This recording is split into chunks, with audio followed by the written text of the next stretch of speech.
भोजपुरिया श्रोता को, संसार को प्रणाम करता हूँ। ज्योति सिंह जी इंस्टा पे पोस्ट करती हैं कि आदरणीय पतिदेव श्री पवन सिंह जी, मैं आपसे मिलने लखनऊ आ रही हूँ। तो मैं उनके विचार को, उनके व्यवहार को अच्छे से जानता हूँ। हम लोगों ने आपस में बात किया और इस बात को प्रशासन में सूचना भी किया कि हाँ सर, ऐसी ऐसी बात है। फिर हम लोग रात में खाना खाने बैठे थे। हमारे मित्र, हमारे छोटे भाई धनंजय जी, ऋतिक खाना खा रहे थे। तो धनंजय ने बोला कि भैया, ज्योति जी के भाई से बात हुई कि वो लोग आ रहे हैं। मैंने बोला भाई, थोड़ा मन ठीक नहीं लग रहा है, उन लोगों से बोलो ना कि एक दो दिन बाद आ जाएं। खाना वाना खा के हम लोग सो जाते हैं। नींद में ही हूँ, मैं सोया हूँ। मेरा बड़ा भाई आता है और बोलता है कि पवन, नीचे ज्योति आई हैं। मैं उठता हूँ, मुझे एक मीटिंग में भी जाना था। मैं ये बोलना चाहता हूँ कि कानून हमारे लिए भी मायने रखता है और कानून आपके लिए भी मायने रखता है। तलाक का केस हमारे तरफ से आरा से चल रहा है। मेंटेनेंस का केस ज्योति जी की तरफ से चल रहा है, बलिया से। और मैं ये बोलना चाहता हूँ कि ज्योति जी, अगर मैं आपसे मिलना नहीं चाहता तो क्या आप हमसे मिल पाती? फिर भी हम रेडी हुए, रेडी होके बैठे। मेरा छोटा भाई ऋतिक नीचे कहीं अगल बगल में था, उसको ज्योति जी फ़ोन भी की थी। ऋतिक आया, धनंजय जी आए और उनको सम्मान सहित फ्लैट के अंदर लेके आए। हम लोग अच्छे से मिले। ज्योति जी थीं, उनकी बड़ी बहन जूही जी थीं, उनके छोटे भाई दुर्गेश जी थे और एक नया लड़का जो उनका सोशल मीडिया देखता है। मैं उनसे मिला। मेरा ज्योति जी से व्यवहार कैसा रहा, ये ज्योति जी जानती हैं, उनका दिल जानता है और भगवान जानते हैं। आते ही उन्होंने बोला कि मैं अब यहाँ से हिलूंगी नहीं। मैंने बोला पानी पीजिए। फिर उन्होंने बोला कि मेरा तलाक का मैटर जब तक क्लियर नहीं हो जाता है तब तक मैं यहाँ से हिलूंगी नहीं। मैंने बोला एक बात बताइए, एक छत के नीचे रह के मुकदमा लड़ा जाता है क्या? फिर हम लोग साथ में चाय पीते हैं। उनका यही रट, मैं यहाँ से निकलूँगी नहीं, मैं यहाँ से हिलूँगी नहीं। मुझे ऐसा महसूस हुआ कि यहाँ पे माहौल कुछ ऊपर नीचे होने वाला है। मैंने पूछा, मैंने बोला कि आप लोग खाना खाइए अच्छे से। क्या खाएंगी आप लोग? मैंने स्टाफ को बोला कि पूछो मैडम क्या खाएंगी, जो बनेगा वो बना लो, जो नहीं ये हो पाता है उसको बाहर से मंगा लो। मैं उठा, बोला कि मैं थोड़ा सा मीटिंग में जा रहा हूँ, 1-1.5 घंटा, 2 घंटा, 2.5 घंटा मुझे लगेगा आने में। और धनंजय से बोला कि धनंजय, मैं आ रहा हूँ मीटिंग से, तब तक आप मैडम से बात करिए क्या है क्या नहीं, ये क्या कहना चाहती हैं। मैं निकलता हूँ। हमारी वार्तालाप कम से कम 1 से 1.5 घंटा तक हुई। मैं मीटिंग के लिए निकलता हूँ सर, मीटिंग करता हूँ। मेरा मोबाइल 2-2.5 घंटा मेरे से दूर रहा। मीटिंग करके फ्री होके जब मैं गाड़ी में बैठा तो मेरा मोबाइल मेरे हाथ में आया। मैं मोबाइल चेक करने लगा।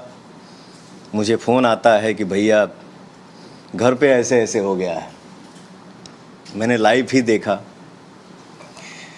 तो मैंने ये सोचा कि अभी फ़िलहाल घर पे जाना मेरा उचित नहीं है।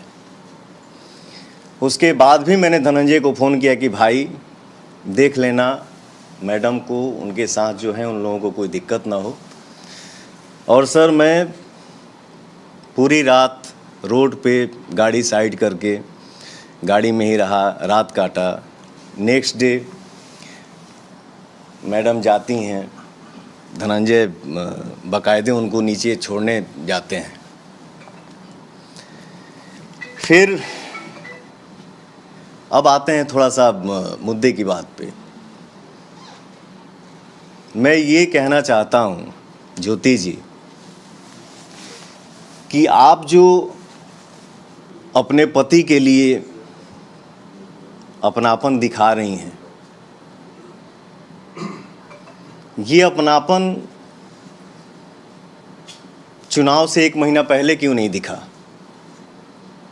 ये अपनापन चुनाव से 2 महीना पहले क्यों नहीं दिखा? 3 महीना पहले क्यों नहीं दिखा? 4 महीना पहले क्यों नहीं दिखा? ये अपनापन चुनाव से 1 महीना बाद क्यों भी दिख जाता? आज ही क्यों? क्योंकि मैं अमित शाह जी से मिल लिया, जेपी नड्डा जी से मिल लिया,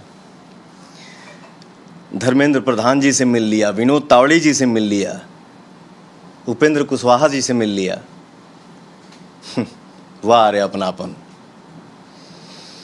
और एक बात, ज्योति जी के पिताजी राम बाबू सिंह जी लखनऊ आते हैं, हमारी उनकी मुलाकात होती है तो उनके पिताजी बोलते हैं कि पवन जी आप हमारी बेटी को विधायिका बना दीजिए, इसके बाद आपको उसको रखना होगा रखिएगा, छोड़ना होगा छोड़ दीजिएगा।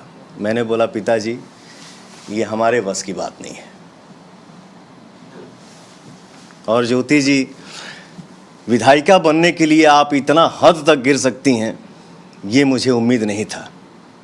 खैर आपको जो करना है सो करिए, आपको जितना बोलना है बोलिए, आपको जितना गिरना है गिरिए, लेकिन मैं मर्यादा से बाहर नहीं जा सकता, क्योंकि ये मेरे माँ बाप का दिया हुआ संस्कार है। आज आप सभी के आशीर्वाद से दुनिया पवन सिंह को सुपरस्टार बोलती है, पावर स्टार बोलती है। 40 साल का हो गया, 10 घंटा मेहनत करता हूँ, 15 घंटा मेहनत करता हूँ, 20 घंटा मेहनत करता हूँ। मेहनत करके जब घर वापस लौटता हूँ, दरवाज़ा खटखटाता हूँ तो मेरा भी दिल करता है कि या तो दरवाज़ा मेरी बेटी खोले और नहीं तो मेरा बेटा खोले। लेकिन सर दरवाज़ा मेरा स्टाफ खोलता है, नहीं तो मेरी बूढ़ी माँ खोलती है।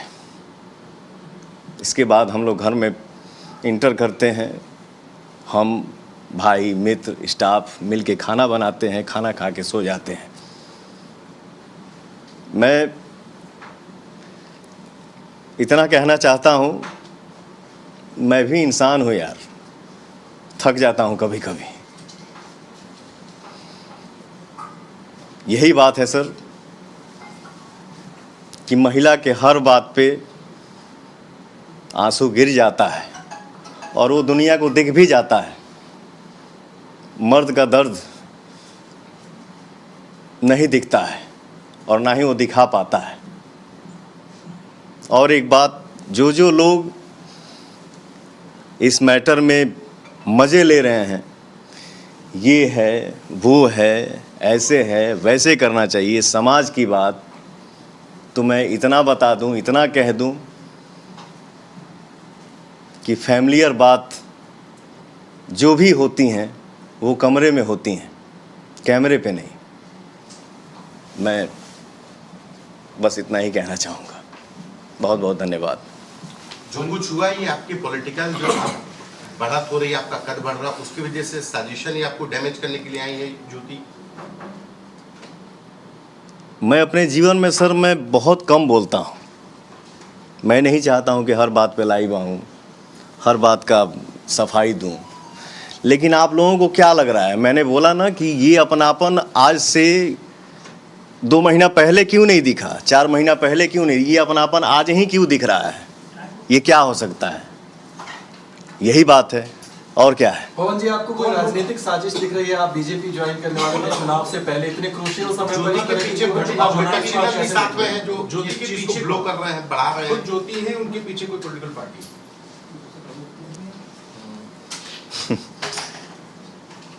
क्या बोलूं सर, किसी ना किसी के, मैंने बोला ना कि जो जो लोग मज़े ले रहे हैं, तो कैमरे के सामने हम हर किसी का नाम नहीं ले सकते सर।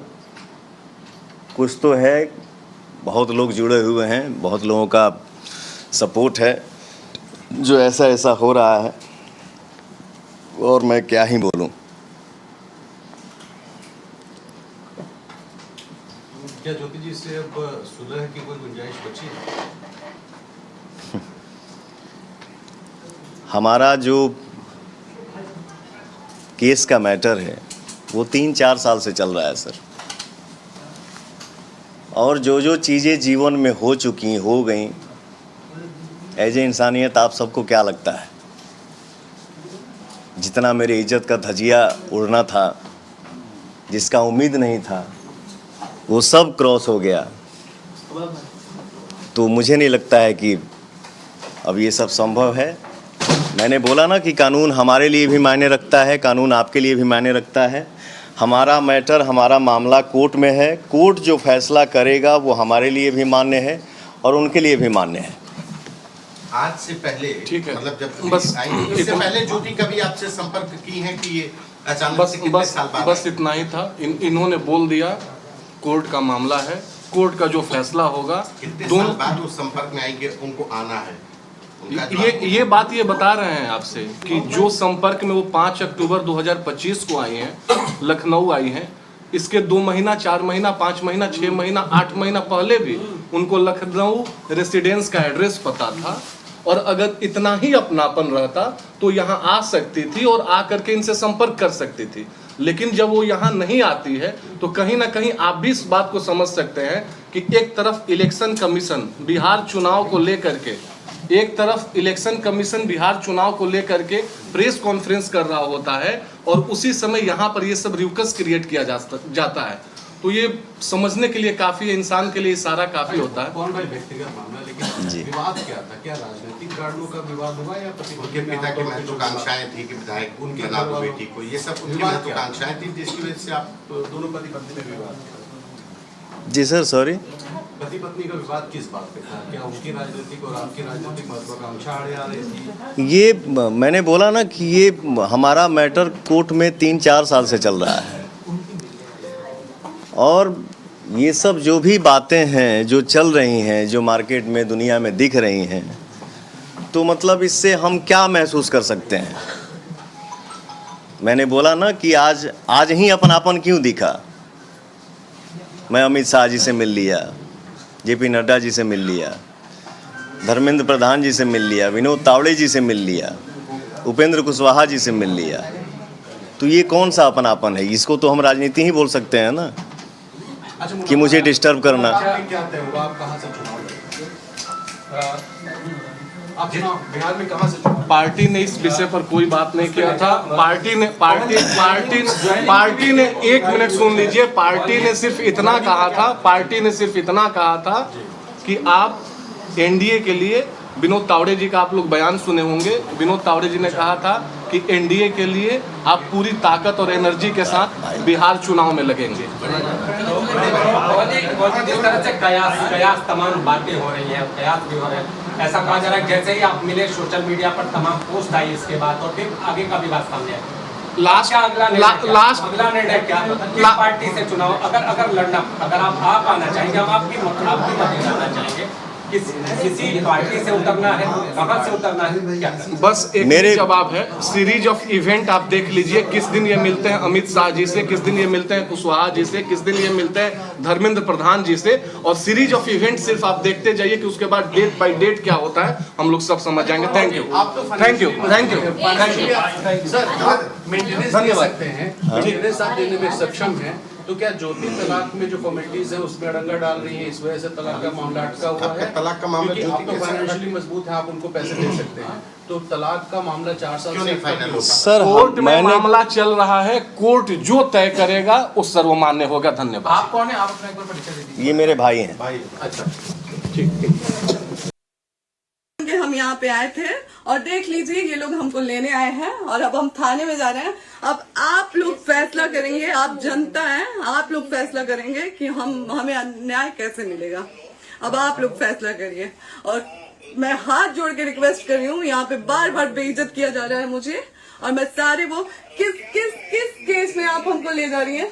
एक दिन मैडम, किस केस में आप लोग ले जा रहे हो? कोई केस नहीं है, आप चल के बैठ के इंस्पेक्टर साहब ने थाने पे बुलाया है, आप तुम नहीं जाके बात कर लीजिए। आप एक रीजन दीजिए हमें कि क्यों ले जा आपका रही कोर्ट है। केस चल रहा है, दोनों तरफ से चल रहा है, ठीक है। अगर एक आपकी तरफ से मुकदमा शायद डाला गया है कि आपको अपने पति से किसी बात का मार पिटाई गई, किसी चीज का डर है ना, तो इसमें आपकी भी तो ये चीज है कि आपके साथ भी तो कुछ हो सकता नहीं, है। ऐसा कुछ नहीं डाला गया हमारे तरफ से। मारपीट और मर्डर वाली चीजें नहीं डाली गई है। हाँ, मारपीट वाली और चीजें नहीं डाली गई है। डाली गई है मेंटेनेंस का केस डाला गया है जी। आज आप लोगों के कहने पे, सिर्फ समाज के कहने पे मैं यहाँ पे आई थी, ये दिन दिखने के लिए आई थी। अब अगर आप लोग अभी भी इंसाफ नहीं करेंगे तो आप लोगों से कोई उम्मीद नहीं है, और इसी घर में जहर खा के मरूंगी मैं। इस घर से लास्ट जाएगा मेरा, ये लास्ट बार मैं कह के जा रही हूँ।